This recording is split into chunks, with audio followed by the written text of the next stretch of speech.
ಎಲ್ಲರಿಗೂ ನಮಸ್ಕಾರ. ನಾನು Pooja. Welcome back to our YouTube channel Poorna vlogs.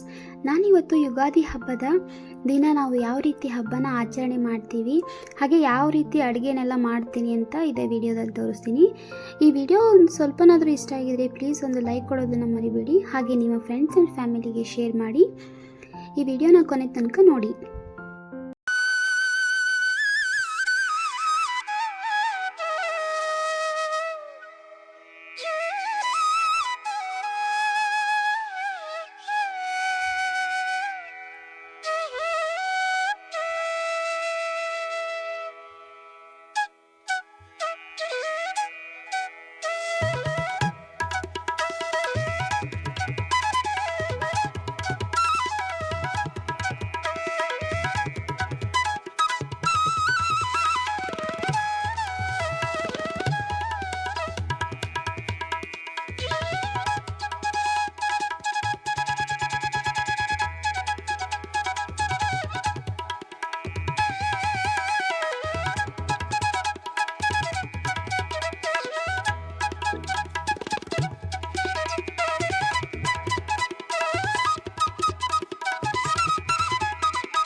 ಹಬ್ಬ ಅಂತ ಬಂದರೆ ನಮ್ಮನೇಲಿ ಕಟ್ಟಿನ ಸಾರು ಫಿಕ್ಸ್ ಅಂತಲೇ ಹೇಳ್ಬೋದು. ಕಟ್ಟಿನ ಸಾರು ಮಾಡಲಿಕ್ಕೆ ಮೊದಲಿಗೆ ನಾನಿಲ್ಲಿ ಒಂದೆರಡು ಈರುಳ್ಳಿನ, ಹಾಗೆ ಹಸಿ ಕೊಬ್ಬರಿ, ಒಂದು 3-4 ಟೊಮೆಟೊ ಹಣ್ಣು, ಹಾಗೆ ಒಣಮೆಣಸಿನ್ಕಾಯಿ, ಕೊತ್ತಂಬರಿ ಸೊಪ್ಪು, ಕರಿಬೇವು, 1 ಸ್ಪೂನ್ ಆಗೋಷ್ಟು ಮೆಂತ್ಯ ಕಾಳು, ಹಾಗೆ 1 ಸ್ಪೂನ್ ಆಗೋಷ್ಟು ಜೀರಿಗೆನ ತೊಗೊಂಡು ಈ ರೀತಿ ಒಂದು ಕಡಾಯಿ ತೊಗೊಂಡು ಅದಕ್ಕೆ ನಾವೇನು ಹೆಚ್ಚಿಟ್ಕೊಂಡಿದ್ವಲ್ಲ ಅವೆಲ್ಲ ಹಾಕಿಬಿಟ್ಟು ಹುರ್ಕೊಳ್ಳೋದು.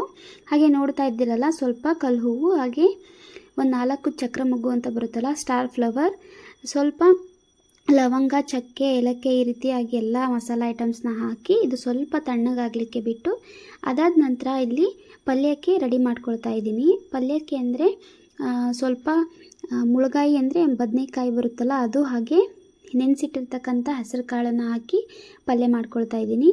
ಪಲ್ಯ ಮಾಡ್ಕೊಳ್ಳಿಕ್ಕೆ ಮೊದಲಿಗೆ ಒಂದು ಜಾರ್ ತೊಗೊಂಡಿದ್ದೀನಿ. ಅದಕ್ಕೆ ಶುಂಠಿ, ಬೆಳ್ಳುಳ್ಳಿ, ಹಾಗೆ ಹಸಿಮೆಣಸಿನ್ಕಾಯಿ, ಒಂದಷ್ಟು ಸ್ವಲ್ಪ ಕೊತ್ತಂಬರಿನ ಹಾಕಿ ಪೇಸ್ಟ್ ಮಾಡ್ಕೊಳ್ಳೋದು. ಇವಾಗ ಬದನೆಕಾಯಿ ಏನಿರುತ್ತಲ್ಲ ಅದನ್ನ ಹೆಚ್ಚಿಬಿಟ್ಟು ಒಂದು ಸ್ವಲ್ಪ ನೀರಲ್ಲಿ ಹಾಕಿ ನೆನೆಸಿಟ್ಟಿದ್ದೆ. ಹಾಗೆ ಇಲ್ಲಿ ನೋಡ್ತಾ ಇದ್ದೀರಲ್ಲ, ನಾನೇನು ಪೇಸ್ಟ್ ಅಂದರೆ ಹುರ್ಕೊಂಡಿದ್ದೆ ಆ ಐಟಮ್ಸ್ನೆಲ್ಲ ಒಂದು ತಟ್ಟೆಗೆ ಹಾಕಿಬಿಟ್ಟು ತಣ್ಣಗಾಗ್ಲಿಕ್ಕೆ ಬಿಟ್ಟು ಅದನ್ನ ಮಿಕ್ಸಿ ಮಾಡ್ಕೊಳ್ಳೋದು. ಇವಾಗ ನೋಡ್ತಾ ಇದ್ದೀರಲ್ಲ, ಇನ್ನೊಂದು ಕಡಾಯಿ ತೊಗೊಂಡಿದ್ದೀನಿ. ಅದಕ್ಕೆ ಸಾಸಿವೆ, ಜೀರಿಗೆ, ಹಾಗೆ ಕರಿಬೇವು ಸೊಪ್ಪು, ಹಾಗೆ ಹೆಚ್ಚಿಟ್ಟಿರ್ತಕ್ಕಂಥ ಈರುಳ್ಳಿ, ಟೊಮೆಟೊ ಇಷ್ಟನ್ನು ಹಾಕಿ ಪಲ್ಯ ಮಾಡ್ಕೊಳ್ತಾ ಇದ್ದೀನಿ. ಇದು ಬಂದು ಬದನೆಕಾಯಿ ಮತ್ತು ಇನ್ನೊಂದು ಹೆಸರು ಕಾಳು ಇರುತ್ತಲ್ಲ ಅದನ್ನು ಮಿಕ್ಸ್ ಮಾಡ್ಕೊಳ್ಳೋದು. ಇದು ಅಂತೂ ಸಕ್ಕ ಟೇಸ್ಟಿಯಾಗಿರುತ್ತೆ ಪಲ್ಯ. ಇದಕ್ಕೆ ಸ್ವಲ್ಪ ಗರಂ ಮಸಾಲ ಹಾಗೆ ಅರಿಶಿನ ಪುಡಿ ಹಾಕಿಬಿಟ್ಟು ಕೈಯಾಡಿ ನಾವೇನು ನೆನೆಸಿಟ್ಟಿರ್ತಕ್ಕಂಥ ಕಾಳಿದಾವಲ್ಲ ಅವನ್ನೆಲ್ಲ ಹಾಕಿಬಿಟ್ಟು ಫ್ರೈ ಮಾಡಿಕೊಂಡು, ಅಂದರೆ ಫ್ರೈ ಮಾಡ್ಕೊಳ್ಳೋ ಥರ ಹಾಕ್ಕೊಳ್ಳೋದು. ಅದ್ರ ಜೊತೆಗೆ ನಾವೇನು ಮುಳುಗಾಯಿ ಹೆಚ್ಚಿಟ್ಕೊಂಡಿದ್ವಲ್ಲ ಅದನ್ನು ಪೇಸ್ಟನ್ನು ಹಾಕಿ ರುಚಿಗೆ ತಕ್ಕಷ್ಟು ಉಪ್ಪನ್ನು ಹಾಕ್ಕೊಳ್ತಾ ಇದ್ದೀನಿ. ಹಾಗೆ ಇನ್ನೊಂದು ಸರಿ ನೋಡ್ತಾ ಇರ್ಬೋದು, ನಾನು ಒಂದು ಚಿಕ್ಕ ಕಡಾಯಿ ತೊಗೊಂಡಿದ್ದೀನಿ. ಅದಕ್ಕೆ ಒಂದು ಸ್ವಲ್ಪ ಎಣ್ಣೆ, ಹಾಗೆ ಸಾಸಿವೆ, ಜೀರಿಗೆ ಇಷ್ಟನ್ನು ಹಾಕಿಬಿಟ್ಟು ಎಕ್ಸ್ಟ್ರಾ ಹೆಚ್ಚಿಟ್ಕೊಂಡಿದ್ನಲ್ಲ ಈರುಳ್ಳಿ, ಟೊಮೆಟೊ ಹಾಗೆ ಕೊತ್ತಂಬರಿ ಸೊಪ್ಪು ಇಷ್ಟನ್ನು ಹಾಕಿ ಇನ್ನೊಂದು ಸಲ ಫ್ರೈ ಮಾಡಿಕೊಂಡು ರುಚಿಗೆ ತಕ್ಕಷ್ಟು ಉಪ್ಪು ಹಾಗೆ ಅರಿಶಿನ ಪುಡಿ, ಖಾರದ ಪುಡಿ, ಇನ್ನೊಂದು ಥರದ ಪಲ್ಯ ಮಾಡೋಣ ಅಂತ ಹೇಳಿ ಮಡಿಕೆ ಕಾಳಿರುತ್ತಲ್ಲ ಅದನ್ನು ಕೂಡ ನೆನೆಸಿಟ್ಟಿದ್ದೆ. ಇವಾಗ ಅದು ಇದು ಎರಡೂ ಕುದೀತಾ ಇದೆ. ಅದೇ ಟೈಮಲ್ಲಿ ನಾವೇನು ಗುರಳ್ ಪುಡಿ ಇರುತ್ತಲ್ಲ, ಗುರಳ್ ಪುಡಿ ಅಥವಾ ಹುಚ್ಚಳ ಪುಡಿ ಅಂತಾರೆ, ಇದನ್ನು ಕೂಡ ಹಾಕ್ಕೊಳ್ಳೋದು. ಇದು ಹಾಕಿದ್ರೇ ಪಲ್ಯಗೆ ಒಂಥರ ಕಳೆ ಬರುತ್ತೆ ಅಂತ ಹೇಳ್ಬೋದು, ಅಂದರೆ ರುಚಿ ಬರುತ್ತೆ. ಹಾಗಾಗಿ ಲಾಸ್ಟಿಗೆ ಇದನ್ನ ಹಾಕ್ಕೊಳ್ಳೋದು. ಇವಾಗ ನಾನು ಆಗಲೇ ಫ್ರೈ ಮಾಡಿಟ್ಕೊಂಡಿದ್ನಲ್ಲ ಕಟ್ಟಿನ ಸಾರಿಗೆ ಅಂತ, ಅದು ಸ್ವಲ್ಪ ಆರಿತ್ತು, ತಣ್ಣಗಾಗಿತ್ತು. ಹಾಗಾಗಿ ಅದನ್ನ ಮಿಕ್ಸಿ ಮಾಡಿಕೊಂಡು ಸೈಡಿಗೆ ಎತ್ತಿಟ್ಕೊಂಡೆ. ಇವಾಗ ನೋಡ್ತಾ ಇರ್ಬೋದು, ಒಬ್ಬಟ್ಟು ಬೇಳೆಗೆ ಅಂತ ಹೇಳಿ ಬೇಳೆ ನೆನೆಸಿ ಒಂದೇ ಒಂದು ವಿಷಲ್ ಸಾಕು. ಕುಕ್ಕರಲ್ಲಿ ಮಾಡೋದಾದರೆ ಬೇಗ ಟೈಮ್ ಸೇವ್ ಆಗುತ್ತೆ ಅಂತ ಹೇಳಿ ಒಂದೇ ವಿಷಲ್ ಹಾಕಿ ಇದು ಮಾಡಿದ್ದೆ. ಹಾಗೆ ಇಲ್ಲಿ ಕಣ್ಕಕ್ಕೆ ಅಂತ ಹೇಳಿ 1 ಕಪ್ಪು ಮೈದಾ ಹಾಗೆ 1 ಕಪ್ಪು ಗೋಧಿ ತೊಗೊಂಡಿದ್ದೀನಿ. ಸ್ವಲ್ಪ ಕಲರಿಗೆ ಅಂತ ಹೇಳಿ ಅರಿಶಿನದ ಪುಡಿ ತೊಗೊಂಡು ಈ ರೀತಿಯಾಗಿ ಕಲಿಸ್ಕೊಳ್ತಾ ಇದ್ದೀನಿ. ಮೊದಲಿಗೆ ಕಲಸಿಟ್ಟೆ ಅಂದರೆ ಸ್ವಲ್ಪ ಬೇಗ ಅಂದರೆ ಮೆತ್ತಗಾಗಿ ನುಣ್ಣಗೆ ಅಂದರೆ ಚೆನ್ನಾಗಿ ಮೆತ್ತಗೆ ಬರುತ್ತೆ ಅಂತ ಹೇಳಿ ಕಲಸಿಟ್ಕೊಂಡಿದ್ದೀನಿ. ಇದಕ್ಕೆ ಬಂದು ಕಾಟನ್ ಬಟ್ಟೆನ ಸ್ವಲ್ಪ ಹಸಿ ಮಾಡಿಬಿಟ್ಟು ಮುಚ್ತಾ ಇದ್ದೀನಿ. ಹಾಗೆ ಇಲ್ಲಿ 1 ಸೀಟಿ ಬಂದಿತ್ತು, ಅದನ್ನು ತೆಗೆದು ಅಂದರೆ ಕಟ್ಟಿರುತ್ತಲ್ಲ ಬೇಳೆ ಕಟ್ಟನ್ನೆಲ್ಲ ಒಂದು ಕಡೆ ತೆಗೆದು ಈ ಬೇಳೆನ ಒಂದು ಕಡೆ ಸಪ್ರೇಟಾಗಿ ತಟ್ಟೆಗೆ ಹಾಕಿ ಆರಿಸ್ಕೊಳ್ತಾ ಇದ್ದೀನಿ. ಈ ರೀತಿ ಮಾಡೋದ್ರಿಂದ ನಾವೇನು ಇದಕ್ಕೆ ಬೆಲ್ಲ ಸೇರಿಸ್ತೀವಲ್ಲ ಆ ಟೈಮಲ್ಲಿ ಇದು ತುಂಬ ಚೆನ್ನಾಗಿ ಬರುತ್ತೆ. ಅಂದರೆ ಇಲ್ಲಾಂದರೆ ಫುಲ್ ಅದು ಮೆತ್ತಗಾಗಿ ಹೋಳಿಗೆ ಮಾಡಲಿಕ್ಕೆ ಬರೋದಿಲ್ಲ. ಹಾಗಾಗಿ ಫಸ್ಟಿಗೆ ಒಂದು ಸ್ವಲ್ಪ ಹೊತ್ತು ಆರ್ಲಿಕ್ಕೆ ಬಿಟ್ಟು ಅದ್ರ ಜೊತೆಗೆ ಇವಾಗ ನಾನು ಕುಟ್ಟಿರ್ತಕ್ಕಂಥ ಬೆಲ್ಲನ ಮಿಕ್ಸ್ ಮಾಡ್ಕೊಳ್ತಾ ಇದ್ದೀನಿ. ಬೆಲ್ಲ ಮಿಕ್ಸ್ ಮಾಡಿಕೊಂಡು ಅದ್ರ ಜೊತೆಗೆ ಸ್ವಲ್ಪ ಶುಂಠಿ, ಒಣ ಶುಂಠಿ ಪುಡಿ ಹಾಗೆ ಒಂದು ಏಲಕ್ಕಿನ ಹಾಕಿ ಮಿಕ್ಸ್ ಮಾಡಿಕೊಂಡು ಇದು ಕಂಪ್ಲೀಟಾಗಿ ಕುದಿಬೇಕು. ಒಲೆ ಮೇಲೆ ಇಡ್ತೀನಿ ಇವಾಗ ಹೈ ಫ್ಲೇಮಲ್ಲಿಟ್ಟು. ಕುದಿದಾದಮೇಲೆ ಸ್ವಲ್ಪ ಆರ್ಲಿಕ್ಕೆ ಬಿಡಬೇಕು. ಇನ್ನು ಕಡೆ ಕಟ್ಟಿನ ಸಾರು ಮಾಡಲಿಕ್ಕೆ ನಾವೇನು ಬೇಳೆ ಒಬ್ಬಟ್ಟಿಂದು ಕಟ್ಟು ತೊಗೊಂಡಿದ್ವಲ್ಲ ಅದನ್ನು ಹಾಕಿ ಅದಕ್ಕೆ ಸ್ವಲ್ಪ ಅರಿಶಿನದ ಪುಡಿ, ಖಾರದ ಪುಡಿ, ಆಮೇಲೆ ನಾನು ಮಿಕ್ಸಿ ಮಾಡಿಟ್ಕೊಂಡಿದ್ನಲ್ಲ ಅದು ಸಾರಿಂದೆಲ್ಲ ಹಾಕಿ ಖಾರದ ಪುಡಿ ಹಾಗೆ ರುಚಿಗೆ ತಕ್ಕಷ್ಟು ಉಪ್ಪು, ಹುಣಸೆ ರಸನ ಹಾಕಿ ಮಿಕ್ಸ್ ಮಾಡ್ಕೊಳ್ಳೋದು. ಇದು ತುಂಬ ಕುದಿಬೇಕು. ತುಂಬ ಹೊತ್ತು ಕುದ್ದಾದ್ಮೇಲೆ ತುಂಬ ಚೆನ್ನಾಗಿ ಸ್ಮೆಲ್ ಬರುತ್ತೆ. ಆ ಟೈಮಲ್ಲಿ ಇವಾಗ ನೋಡ್ತಾ ಇದ್ದೀರಲ್ಲ, ಇದು ಬೇಳೆ ಸ್ವಲ್ಪ ಆರಲಿ, ಇನ್ನೊಂದು ಸ್ವಲ್ಪ ಆರಬೇಕಿತ್ತು. ಆರಿದಾದ್ಮೇಲೆ ಈ ರೀತಿಯಾಗಿ ಅಂದರೆ ಒಳಗಡೆ ಹೂರಣ ಮಾಡ್ಕೊಳ್ಳೋದು ಅಂತ ಹೇಳ್ತಾರೆ. ಹೂರಣ ನೋಡ್ಬೋದು ಸಖತ್ತಾಗಿ ಬಂದಿದೆ. ಕೆಲವೊಬ್ಬರು ಹೇಳ್ತಾರೆ ಕುಕ್ಕರಲ್ಲಿ ಮಾಡಿದ್ರೆ ತುಂಬ ಅಳಕಾಗ್ಬಿಡುತ್ತೆ ಹೂರಣ, ಇಲ್ಲ ಸರಿ ಬರಲ್ಲ ಹಾಗೆ ಹೀಗೆ ಅಂತ ಹೇಳ್ತಿರ್ತಾರೆ. ಬಟ್ ಇವಾಗ ನೋಡ್ತಾ ಇದ್ದೀರಲ್ಲ ಯಾವ ರೀತಿ ಪರ್ಫೆಕ್ಟಾಗಿ ಬಂದಿತ್ತು ಅಂತ. ಹಾಗೆ ಇಲ್ಲಿ ನೋಡ್ತಾ ಇರ್ಬೋದು ಸಾಂಬಾರು ಕೂಡ ಕುದೀತಾ ಇದೆ. ಹಾಗೆ ಇದಕ್ಕೆ ಒಗ್ಗರಣೆಗೆ ಅಂತ ಹೇಳಿ ಬೆಳ್ಳುಳ್ಳಿ ಒಗ್ಗರಣೆ ಕೊಡ್ತಾ ಇದ್ದೀನಿ. ಒಂದು ಕಡೆ ಇವಾಗ ಕಂಪ್ಲೀಟಾಗಿ ಸಾಂಬಾರು ಆಯಿತು. ಇದಕ್ಕೆ ಒಂದು ತಟ್ಟೆ ಮುಚ್ಚಿಬಿಟ್ಟು ಇನ್ನೊಂದು ಕಡೆ ರೈಸ್ ಮಾಡಲಿಕ್ಕೆ ಅಂತ ಇಡ್ತಾ ಇದ್ದೀನಿ. ಇವಾಗ ಅನ್ನ ಸಾಂಬಾರು ಒಂದಾದರೆ ಹೋಳಿಗೆ ಮಾಡೋದೇನು ತಡ ಹಿಡಿಯಲ್ಲ. ಹಾಗೆ ಯುಗಾದಿ ಹಬ್ಬ ಆಗಿರೋದ್ರಿಂದ ಸ್ಪೆಷಲ್ ಏನಪ್ಪ ಅಂದರೆ ಶಾವಿಗೆ ಮತ್ತು ಬೇವು ಅಂತ ಹೇಳ್ತಾರೆ. ಸೊ ಹಾಗಾಗಿ ಶಾವಿಗೆನ ಮಾಡ್ತಾಯಿದ್ದೀನಿ. ಒಂದು ಕಡೆ ರೈಸ್ ಇಟ್ಟಿದ್ದೆ, ಇನ್ನೊಂದು ಕಡೆ ಶಾವಿಗೆ ಮಾಡಲಿಕ್ಕಿಟ್ಟು, ಇನ್ನೊಂದು ಕಡೆ ಇಲ್ಲಿ ಕಾಳಿನದು ವಡೆ ಅಂತ ಹೇಳ್ತೀವಿ ನಾವು. ಕಾಳಿನ ವಡೆ ತುಂಬ ಇಷ್ಟ ಮನೇಲಿ.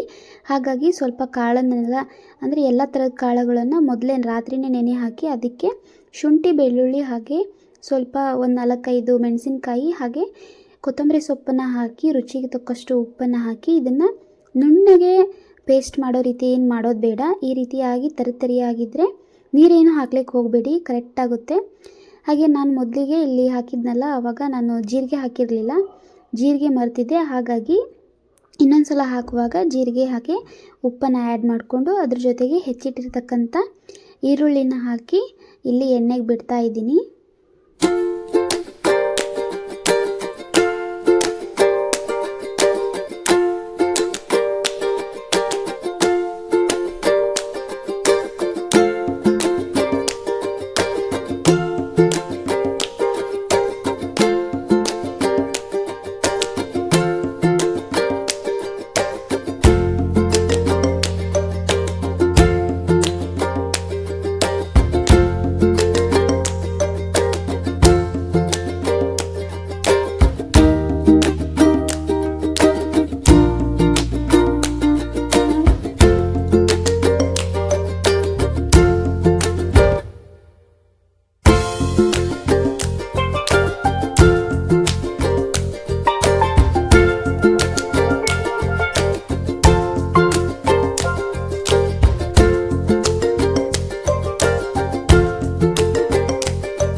ಸಿಂಪಲ್ಲಾಗಿ ಮನೆಯಲ್ಲೇ ಪೂಜೆ ಮಾಡಿಕೊಂಡು ಈ ರೀತಿ ಎಡೆ ಎಲ್ಲ ಹಿಡಿದಾದ್ಮೇಲೆ ನಾನಿಲ್ಲಿ ಹೋಳಿಗೆ ಮಾಡೋಣ ಅಂತ ಹೇಳಿ ಮಧ್ಯಾಹ್ನಕ್ಕೆ ಹೋಳಿಗೆ ತಡ್ತಾ ಇದ್ದೀನಿ.